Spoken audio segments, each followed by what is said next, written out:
Assalamu alaikum viewers, a very warm welcome to all of you. You're watching Hidayat TV. I'm Haider with another but very special episode of Generation Gap. Viewers, we have seen the protests across Middle East since December 2010 that engulfed Tunisia, Yemen, Egypt, Libya, Syria and Bahrain. Syria and Bahrain still facing conflict, and the government and the relationship of its people is very strained. The small island nation of Bahrain has been in depth for political crisis for many years. It's been more than 2.5 years. It is known as a tourist destination. Only 257 square miles island. It lies between Saudi Arabia and Iran. The number speaks for itself. There are only 1.2 million people who live in this country, and there are almost 8 million people in 2008 who visited Bahrain. So it is famous for hosting Formula 1. By 2006, it has the fastest growing economy in the Middle East. In 2008, it was named the world's largest growing financial center. However, over the last 2 years, more than 80 people have been killed. World-renowned human rights activists like Abdul Hadi Al-Khawaja and Nabil Rajab are behind bars. More than 31 Bahraini nationals were stripped off from their nationalities, citing security risk. And the Bahraini regime detained, tortured and convicted in sham trials 20 medical professionals who had treated wounded pro-democracy protesters and then spoken to the international press about the crackdown. These protests started in summer 2010. The history goes back to early 1990s when these protests started, and things were changing when it was 99 when Crown Prince took over from his father. The Al Khalifa family has been ruling Bahrain for 200 years, and most of us, it's very unfortunate that most of us are not even aware of this issue, and only a tourist destination comes to our minds when we talk about Bahrain. Today we'll talk about this moment which started in Pearl Square, and I term it as a lost revolution in Pearl Square. Now we'll talk about Bahrain, its past, present and what the future holds, and most importantly what we need to know and why we need to be aware of this issue. To discuss all of this, let me introduce distinguished guest. We have today our esteemed guest. First of all, Dr. Nada Daif joins us from London, a medical professional who has been, who was one of those doctors I mentioned earlier, and she was taken away and tried through the dictator's court. She also leads Bravo Foundation, Bahrain Rehabilitation and Anti-Violence Organization, and currently doing a lot of humanitarian work. We'll also try to have Brian Dooley, who is our Director Human Rights Defenders Program, based in Tunisia at the moment, but we're having some technical issues. We have honor to have ex-member of parliament from Al-Wakaf party, Mr. Jawad, who resigned to protest against the regime for his ongoing support, and also happens to be one of those activists who's been stripped out of the citizenship, and at the moment he is stateless. Please correct me when it comes to you. And also we have Stephen Lenman, a radio presenter on Progressive Radio Network based in Chicago, United States. He served in the US Army as well, writes on major world and national issues, and he has written several books, contribute regularly in newspapers as well. Thank you very much for joining us, all of you, and I welcome you to the show. First of all, Dr. Nada, let me start with you. How important it is for us to know this issue about Bahrain? Of course, the importance of the issue of Bahrain to come on the international level, people to get to know about what's going on in Bahrain, because now we are entering the 3rd year, and the uprising in Bahrain and the calls for change and reforms in Bahrain has been faced with silence internationally.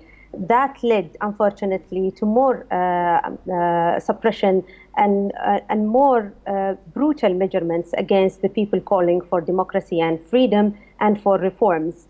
The more support we get internationally, the more people who get involved in terms of ordinary people, parliamentarians, media, all aspects of either civil or political societies internationally, that will lead to create some sort of pressure that might help the situation in Bahrain and correct it a bit. Okay, Javad Feroz, Mr. Javad Feroz, please, your initial comments. Thank you for inviting us. Definitely, it is an important opportunity for us to talk to the international media and especially for the Britain citizens about our cause, our struggle to get our freedom and democracy. As Neda said, we've been struggling long time back, but I think one of our objection is that international media is not covering enough for our story. Meantime, there is a quite backing to the regime by some I can say international powers, mainly United States and Britain. And definitely we need more and more to get friends and supporters through the media, through the NGOs, and through the rest of the politicians to put pressure in these two countries mainly, and to reflect the reality of what's happening in Bahrain, of the brutal attacks, human rights violations, and to see that the case of Bahrain is very just. They are demanding the democracy and their right, and they want to run their country by their. Okay, and Stephen, what's your initial reaction on that? Bahrain's overall, how do you see as an independent journalist, writer, and obviously who's been associated with the US Army, how do you see it? Well, my association with the U.S. Army was not exactly a voluntary one. I grew up in the 1940s and 1950s, and there was a draft. My good fortune was that I had to do my Army time after World War II, after Korea, and before Vietnam. So it was very easy service for me. But looking back, I was lucky. My feeling about Bahrain is that the problem today is America. If you go back a number of years, it was more Britain, but America's Fifth Fleet is based in Bahrain. The Bahrain monarchy, the Al Khalifas, King Hamad, brutes, despots, they brutalized the Bahraini people. This information is blocked out of the US media. There's virtually nothing said about what's going on. So the Bahraini government can pretty much get away with murder, and it's supported by America, and if anything is said in the US media, it's completely supportive. So Bahrainis, in a sense, are a little bit like occupied Palestinians. They have no right. The government has every right to brutalize them, to murder them, to torture them, to imprison them. I'm writing more about occupied Palestine today. I've written hundreds of articles about the Middle East and all the horrors going on there, committed mostly by my country, America. I'm sure the people in Washington know me well. I come down very hard on them. I did on the Bush administration, I do on the Obama administration, and I agree about Britain and also about Israel. They comprise my axis of evil. They're the real axis of evil. Okay, we'll come back to axis of evil. Let me get Brian, and joined by Brian now. And Brian, what's your thoughts on this? I mean, how do you see in terms of human rights violations, what is the extent in Bahrain for the last 2.5 years? Well, let me start by saying I disagree with some of what Stephen said there. I think that the truth is pretty much known in the US about what's happening, and I think that truth is being carried certainly by the print media. I don't think it's a question that there's been a blackout of the truth about what's happening there and the extent of the crackdown. Virtually all, in fact, I'd say all of the major international human rights organizations have, over the last 2.5 years, been able at some time or another to be able to get in. I seem to be currently banned myself, but Amnesty International, Human Rights Watch, ourselves, Human Rights First, Médecins Sans Frontières, Physicians for Human Rights, and sporadic access has been allowed for the major international mainstream media in there too. And we've all more or less said the same thing, that there has been and continues to be a very repressive, severe, violent crackdown against protesters. In fact, added to all of those reports was, of course, the one which the Bahrain government commissioned itself and says it accepts, the Basuni Commission, the Bahrain Independent Commission of Inquiry, which reported at the end of 2011, and that catalogued thousands of arrests, the dozens of deaths, and the torture and custody. I don't think it's a question of the US public or the international public not knowing. I think it's a question of their governments not caring enough to do anything about it. Okay, let's move on to. I want to bring in Javad here. 2011 Commission, Human Rights Commission. There were 5 independent human rights activists who written the report and submitted it to the king. And do you see this good cop, bad cop role been playing by the Prime Minister, who's been in power since 1971, and the king itself? That king accepted every recommendation of the report, but hasn't done anything practically about it.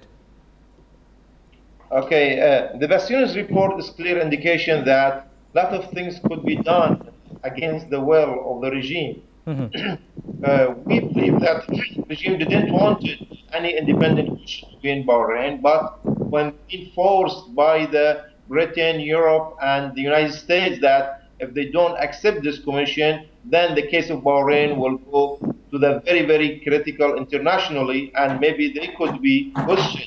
I mean, the very high-ranking, including the king, could be questioned internationally through the international courts.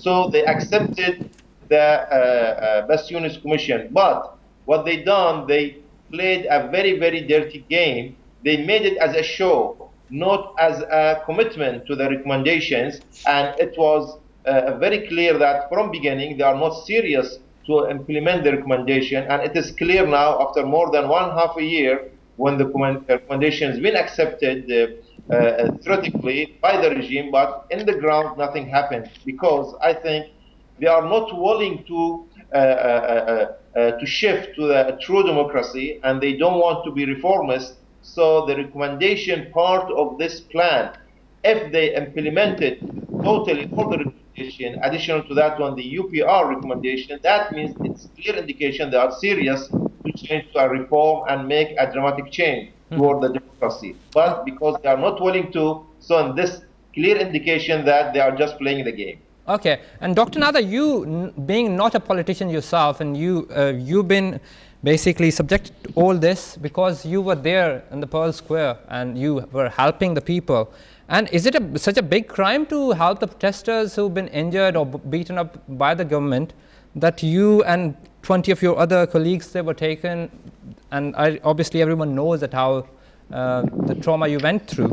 So how on the ground, how do you see all this in terms of all this political game, big game playing around there? Well, in fact, the medical oath and Hippocratic oath that all doctors have obeyed to follow, it doesn't work in our part of the world. It seems like it is a big crime to treat injured protesters. And the situation hasn't really changed much since more than 2 years. This is the 3rd year. Still, the medics are targeted. Still, the group who are looking after the injured people, or the injured people in general from the opposition, they are being a target for the regime and they're being punished. Like maybe we think that internationally people know what happened to the doctors and medics in Bahrain, but what they know is like the tip of the iceberg. Like to take some professionals, specialists, consultants, torture them, throw them in dungeons and jails, take them to military courts. And some of my colleagues, there's still 4 of them, are taken like scapegoats, and they're paying the price. They're spending time in jail. And no one, actually what I'm shocked of is that this silence internationally, and no one is calling for their freedom. As if the group, the famous group who has undergone the procedure of the military court and trials, that was about 50 professionals, but the amount or the number of professionals that was targeted, in fact, it's 10 times higher. 10 times. We're speaking about 500 that's been abused, that's been mistreated, that's been suspended from work, that's been insulted in a way or another. Their salaries were cut, their families were targeted, they were denied from employment due to sectarian reasons. From where I see it, it's not getting any better, it's getting worse. Okay, Stephen, you have written a lot about it, and I was reading one of your articles. You quote BCHR, which is the Human Rights Commission of Bahrain, that you have named those officials in that report as well, and I can see that most of them, they're associated with the medical profession. I mean, Soleimania, the chief of medical staff, then the Minister for Health, and all those are people. I mean, how do you see that? I mean, it's very difficult for me to, that seeking healthcare is, in Bahrain, is risking arrest and beatings? Oh, it's pretty appalling. It's incredible that a doctor's job is to heal. A doctor does it non-politically. And yet in Bahrain, doctors are charged with crimes for treating injured people. If it's just suspected that a person was injured seriously, or even a minor injury, because they happen to be on the street during a protest, and a doctor treats this person, the doctor can be charged with a crime. The doctor can be prosecuted, imprisoned. Imprisonment means being tortured. This is what goes on in Bahrain. But I must say that a lot of this goes on in America as well. Not the way it does in Bahrain, but human rights activists are very severely targeted in America. And if you go up against the system in America, and if you show any chance of challenging it meaningfully, then the system will come after you. When I said this story is blacked out in America, I did not refer to human rights organizations. I referred to 99% of Americans who know zero about what's going on. If you turn on television, there's zero about Bahrain. If you read the New York Times, you'll get a story maybe once in 6 months. That's not coverage, that's cover-up. Okay, Brian, do you agree? No, not really. I don't know that the point about how often the New York Times or the Washington Post covers the story is the main one. But no, I mean, you know, I've worked on and continue to work on all sorts of human rights violations in all sorts of countries. And believe me, if you're trying to get coverage for the Western Sahara, then the coverage that Bahrain getting seems really phenomenally huge. Both the Post and the New York Times, if they're the ones we mentioned, have been actually very strong, I think, on Bahrain in both editorially and in the news coverage when they've been allowed to access, and certainly on the op-ed pages too. But if we're talking about whether or not the situation is getting worse, I think the answer has to be that the direction does not seem to be moving in any way that looks like the wider political issues are going to be resolved, or that there's any real attempt at human rights reform. I think the easiest litmus test to judge whether or not there is a real impetus towards reform is on the issue of accountability and impunity for people who have committed the human rights that have been detailed so well over the last couple of years. And at the moment, you know, we still remain with a figure of zero senior officials who've been held accountable for what everybody, including the government, accepts was widespread torture. Now, until they're going to find the people who did it, and that's not difficult because there's a huge amount of documentary evidence pointing to who did it, until they're going to find them and prosecute them, hold them accountable, it's really very little deterrent to people who currently hold others in custody not to torture them if they think they can get away with it. And I have to say, in the last few weeks, there's been another uptick in the number of reports we're getting and in the sorts of reports in terms of the style of torture, very reminiscent of 2011. I think the picture changed a little bit there towards the end of 2011, early months of 2012, where the pattern looked a bit different. It wasn't quite sophisticated. It was reports of electrocutions in custody. It was more beatings by police. But now we're back to reports of fairly systematic sounding methods of torture in custody, which is really reminiscent of what happened 2 years ago. And so the movement is in a very poor direction. What amazed me, Javad, I want to bring you in, that no one has been accountable for all these atrocities committed. I mean, there has to be at least single or two cases when the civilians have shown that they can prosecute the people who've been involved in those atrocities. Is there any cases like that, or is always one-way stream? Just to convince the international media and observers that the regime is want to punish those who committed these crimes So they made cases against very low-level staff who are part of the security agency. But even those who are being ordered by the high-ranking personnel or in charge of directing to apply this regulation at the first high-ranking level of the regime. But even those who are very, very low-level staff standards is never been punished, never been accused. Okay, there is just a show. They are taking them to the court and they charge them, but at the end, you never see any of them being jailed or any of them being punished. So it's so clear the torture It's just artificial. It's just to yes, show the media. For sure. But in comparison, so many high punishment just for expressing your views, your ideas. At the end, you find yourself you've been jailed, or even your nationality is being revoked, like me, and so on. So I think it is no indication that regime is serious to punish who are really committed all these crimes. I think part of it because they are being involved. I mean, the members of ruling family, the high-ranking people within the security agencies, even part of it ministers, and I think even the king himself should be questioned, and his prime minister should be questioned, and his relative who are having the security posts, there should be questions about it. And it is not just targeting the personnel, even the mosque, as you know, more than 37 to 39 mosques has been demolished, and still up to now they didn't answer why they done it so, and in between they want even to remove it at all and not to accept that certain crimes have been acted by them. Okay, Dr. Nader, I want to ask you something which might, I mean, where common sense may not prevail, but I want to play some devil's advocate here. That if you look from the Al Khalifa family, they've been ruling Bahrain for the last 200 years. And it's a merely 257, 260 square miles of area. And what makes a Bahraini think that they can overpower Al Khalifa family when they've been ruling there?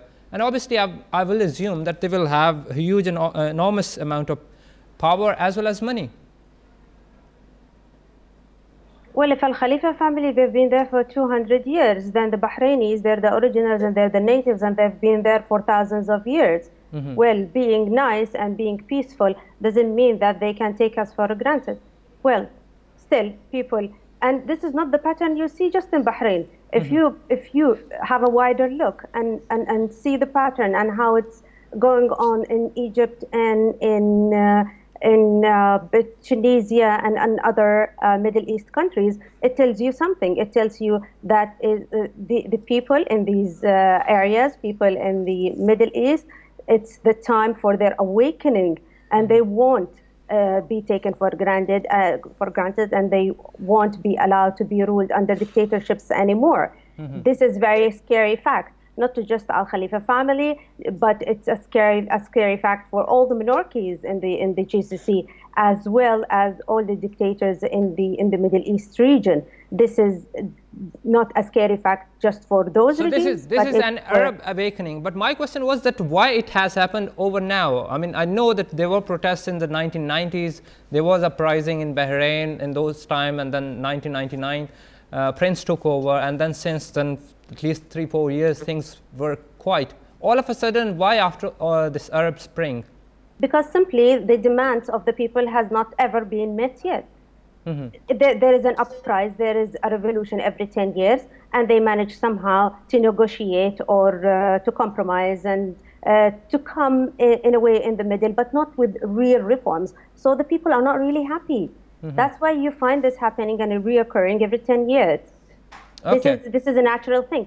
Just the thing happening very close to what's going on in the region, in the Middle East, as the whole uprising thing. Well, it encouraged, of course, Bahrainis to go in that particular time, but it doesn't mean any less that they don't have any legitimate rights to go and call for their demands. Okay, Stephen, I want to ask you about GCC. She mentioned Gulf Cooperative Council, why there are no sort of signs of democracy in those 6 countries? And also tell us the strategic importance of this island, Bahrain, which is to some is serving as a buffer between Iran and Saudi.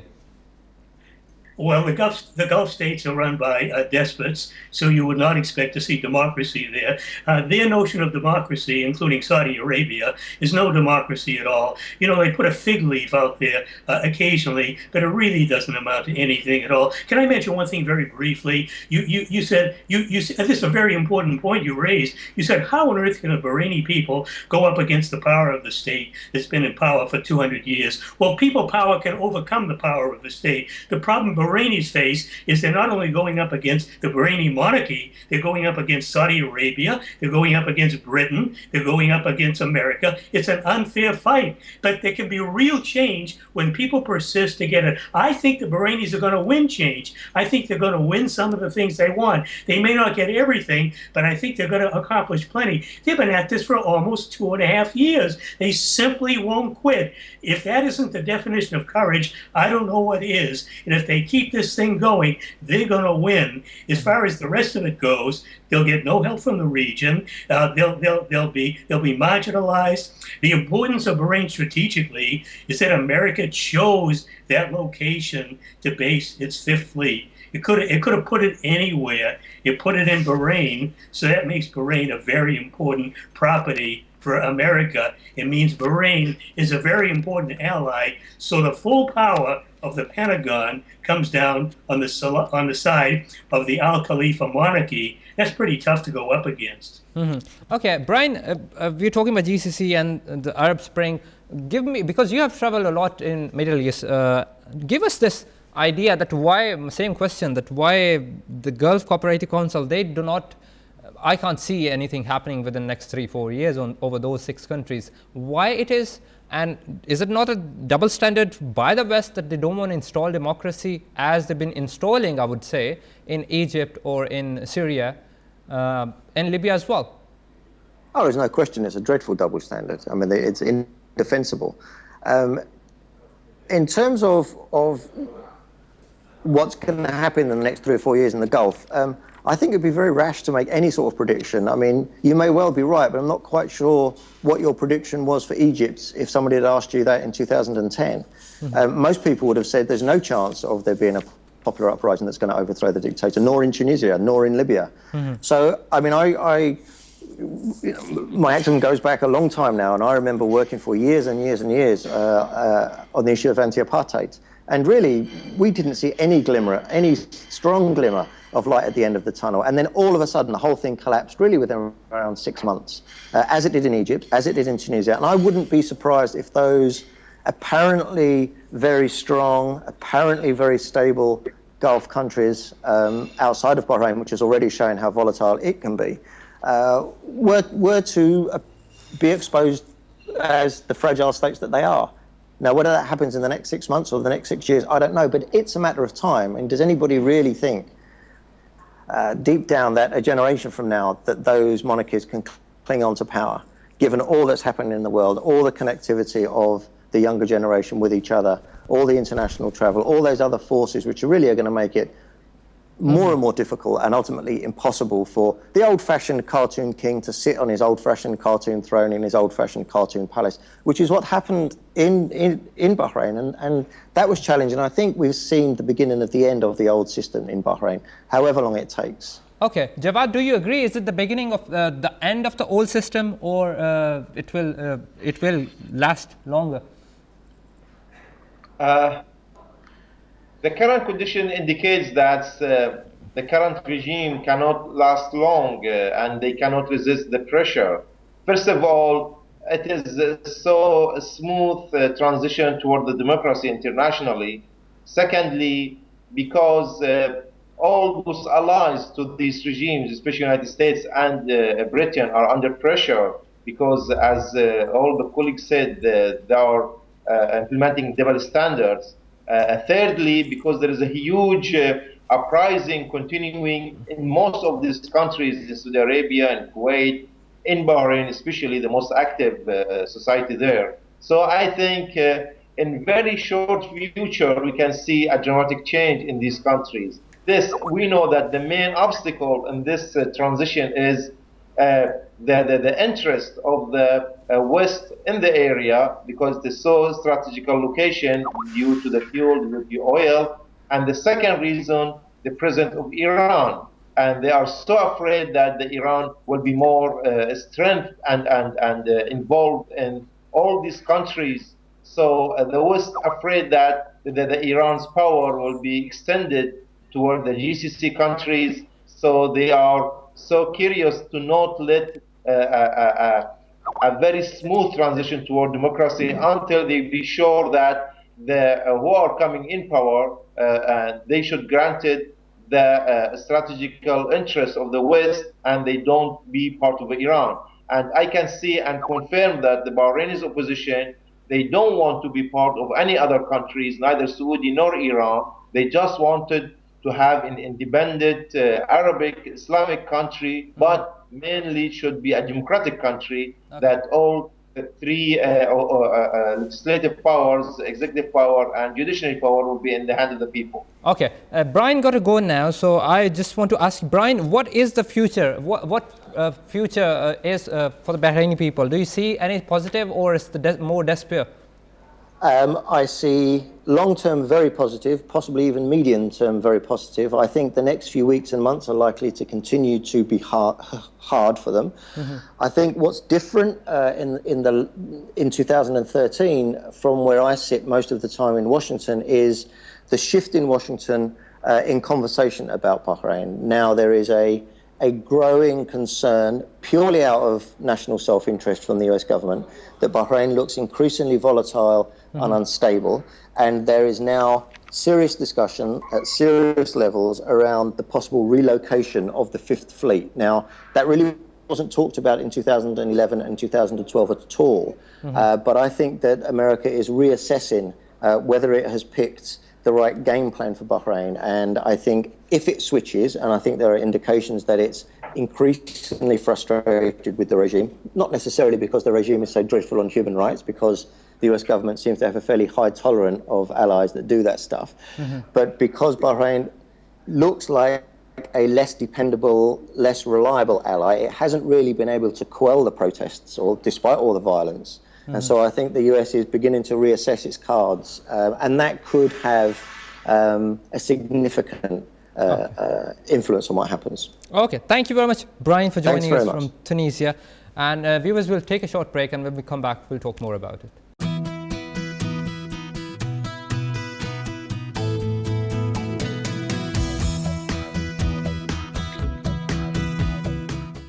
Welcome back, viewers. We are joined by Dr. Nada Stephen Lenman from Chicago, as well as Jawad Feroz from London. Stephen, let me come back to you because you have to go. And I want to ask you that being in the United States, how do you see the future of Bahrain?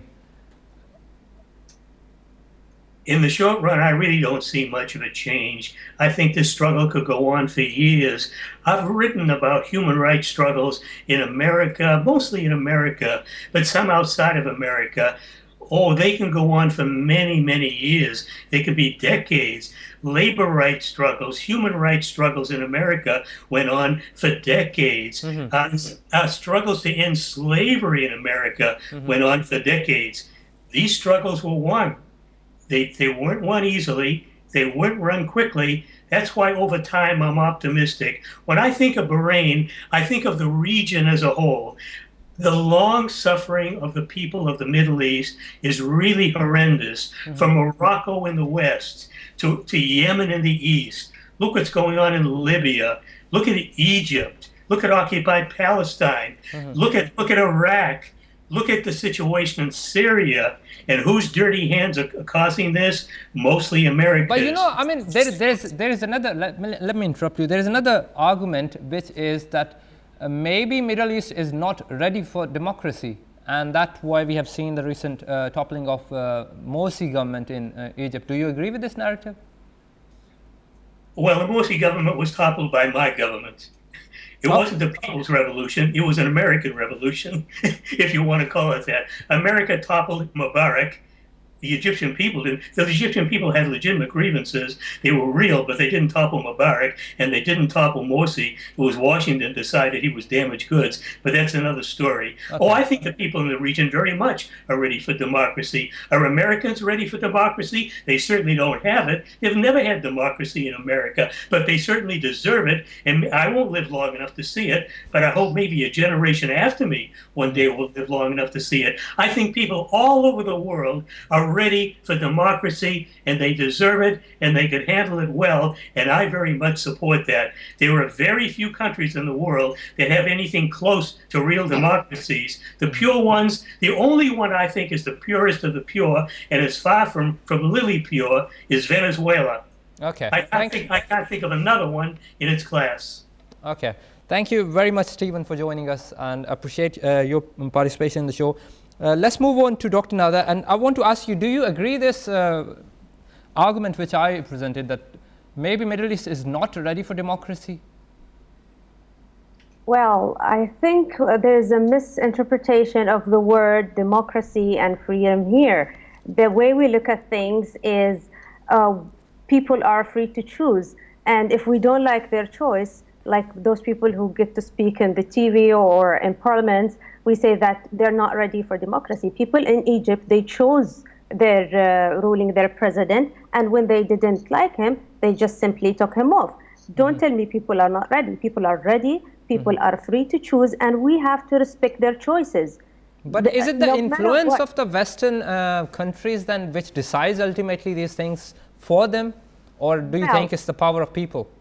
Well, we have to, there are multiple elements here. It's not just like we don't have ultimatums. It's either the West's choice or the people's choice. You have a history of people beliefs and people traditions and what was implemented or implanted in their heads. It's the education, it's the civil society, it's the media work that's been going on and on for 20 years, telling you these are the good people and these are the bad people. So it's really a wide range of elements, but people are capable of learning from their mistakes, if we want to call it mistakes, but I would rather call it their trials to get to the real freedom and to basically real democracy. They're allowed to have as much time as they want. Look at what happened I'll give France an example. France, the revolution in France, it just didn't make France the way it is now. It took 150 years. 150 years to learn. That's a process.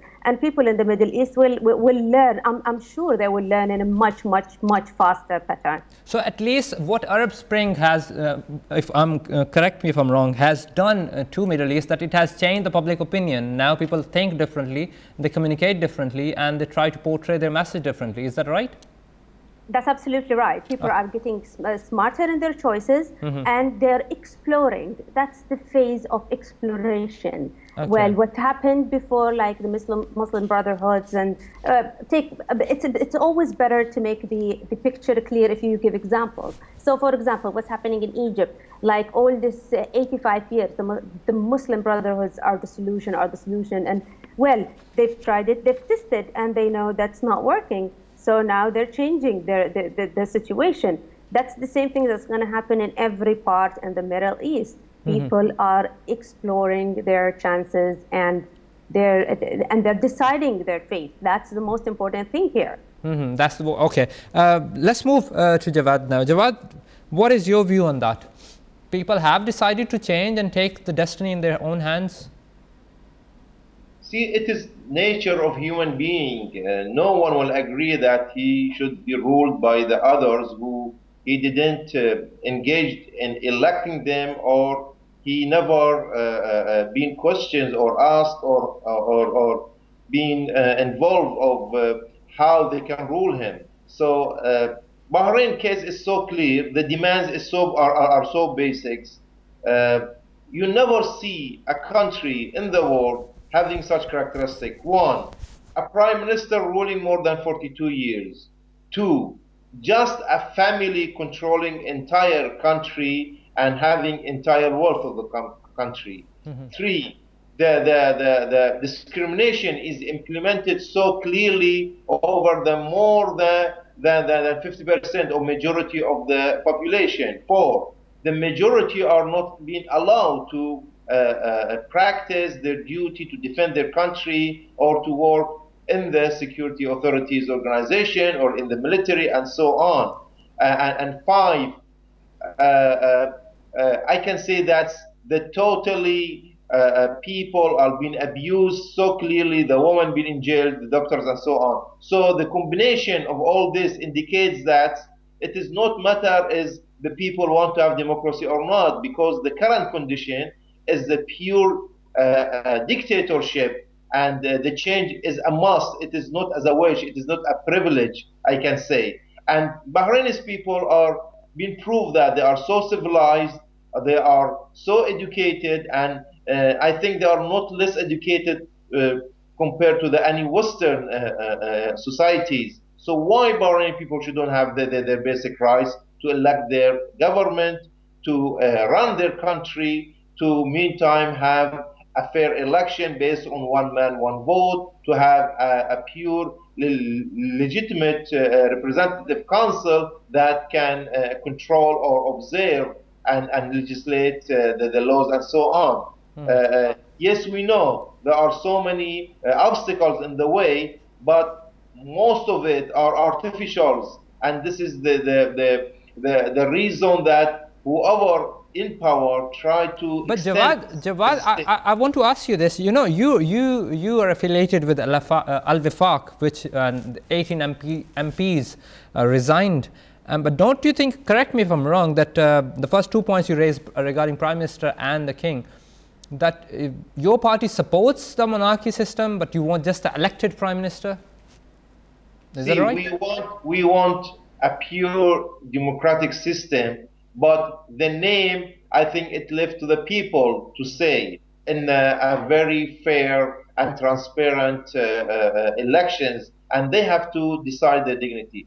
Meantime, yes, Al-Wifaq are based on their agenda for a reform, a serious reform leading to a true constitutional monarchy. When we say that, it has already been agreed initially by the regime when we signed and we agreed and we voted for national charter in 2001, and they agreed that the Bahrain should be a modern type of constitutional monarchy similar to the West or similar to the progressive ones. So like we have a constitutional monarchy in the West, Bahrain, we can say that we can have it, but at the end, all three legislative powers, executive power and judicial power should be in the hand of the people, and part of it elected government, and part of it one man, one vote, and totally security for all. Okay, Dr. Nader, do you support this ideology that the king should be in place and then one man, one vote should be in place, or do you of the view that the king and Al Khalifa family, they should not be sharing the power?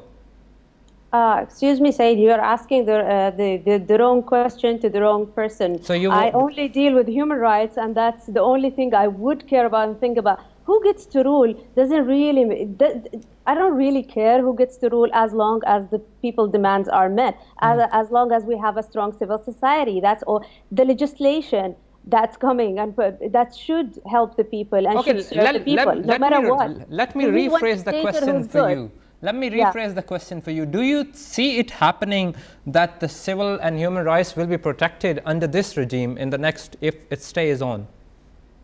Well, okay.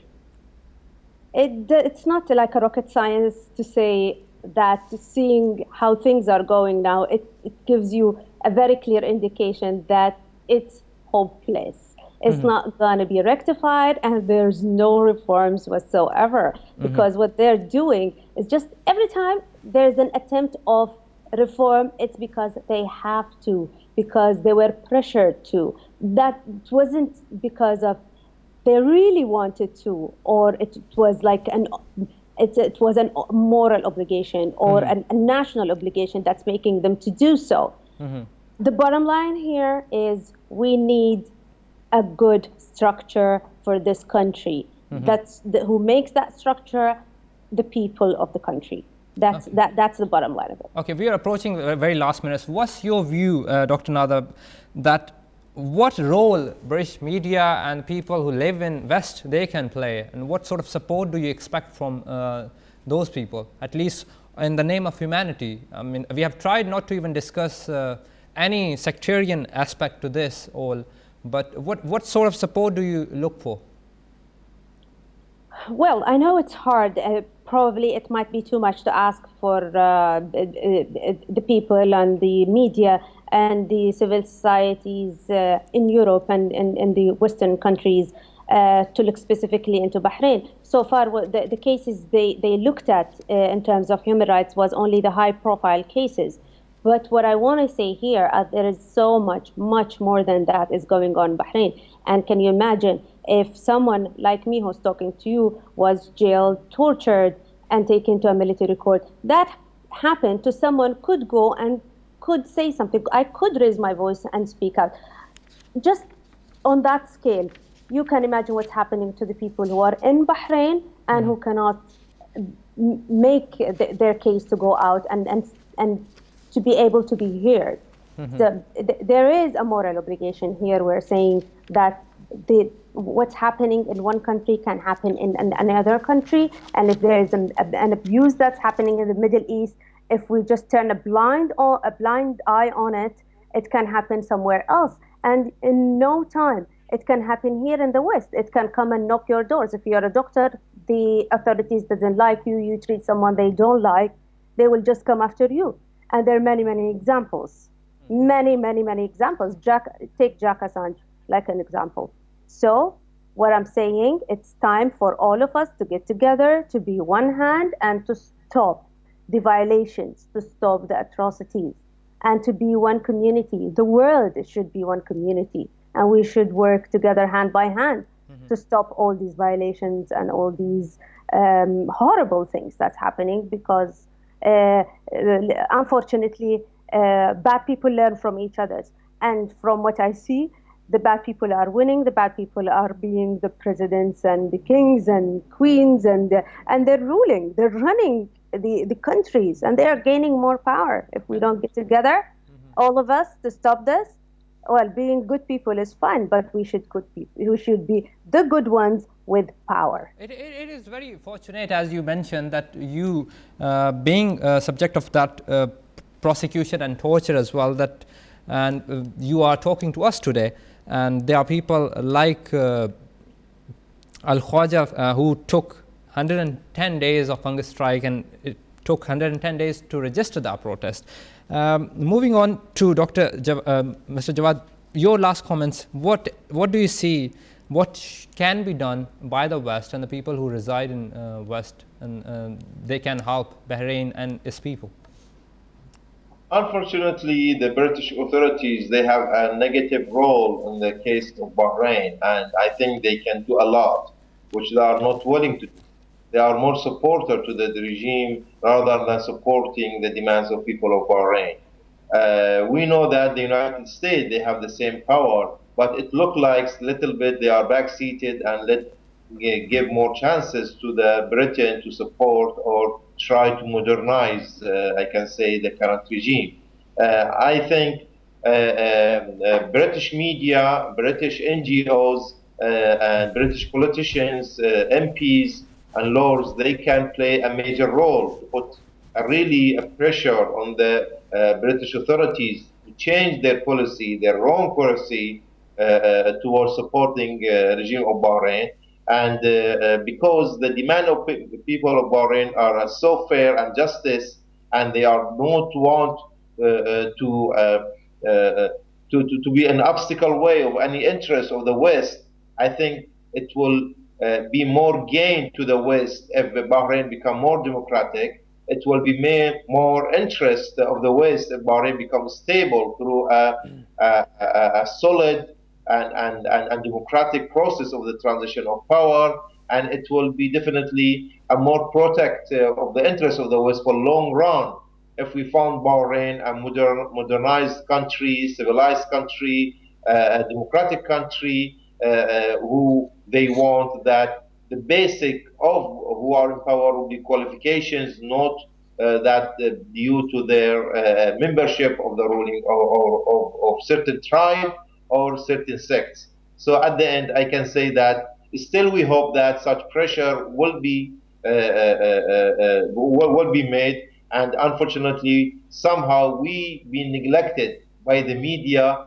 It is just when it is related to the certain Western interests, they will focus on Bahrain. For example, the Formula One. But now we say that time comes that the similar pressure they put in on Mubarak earlier or in the Tunisians, the previous president, they have to put it in ruling family to impose on them the real transition to a true democracy. Thank you very much, Mr. Javad Feroz. And one of those, it was an honor to talk to you both. Dr. Nadadaif, thank you so much for joining us. And Javad Feroz.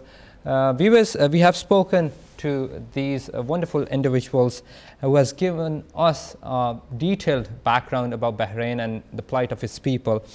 We wish them health and we pray for their safety, and hopeful things can get going, for at least for them. Also pray for Abdul Hadi Al Khwaja and Nabil Rajab, who are in prison for a long time now. Bahrain is just a small island, but it sits at a very critical juncture between Saudi Arabia and Iran, and any policy shift can change the balance of power. So that's why the Brest has been very critical. It's full of people calling for the most of basic human rights, and they just want to be heard. So keep us in your prayers and keep those Bahraini people. Help if you can through these foundations we have mentioned today, and donate if you can for those people.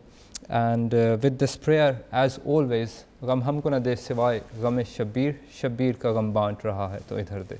Allahumma salli ala Muhammadin wa ali Muhammad.